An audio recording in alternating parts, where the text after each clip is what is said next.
অন্তর্বর্তী সরকার সুষ্ঠু নির্বাচনের পরিবেশ তৈরি করবে বলে আশা প্রকাশ করেছেন বিএনপি মহাসচিব মির্জা ফখরুল ইসলাম আলমগীর।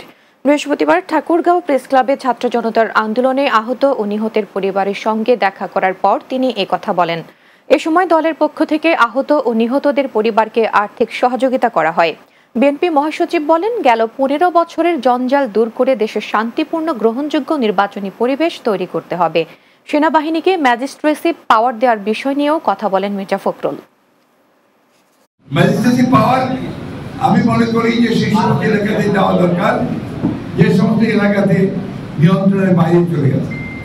নতুন অন্তর্বর্তীকালীন সরকার তারা জঞ্জালকে দূর করে তারা দেশে এমন একটা পরিবেশ সৃষ্টি করবে যে পরিবেশে সুস্থ উপায়ে সকলের অংশগ্রহণের মধ্যে দিয়ে একটা গ্রহণযোগ্য নির্বাচনের মধ্যে দিয়ে জনগণের একটা পার্লামেন্ট তৈরি হবে।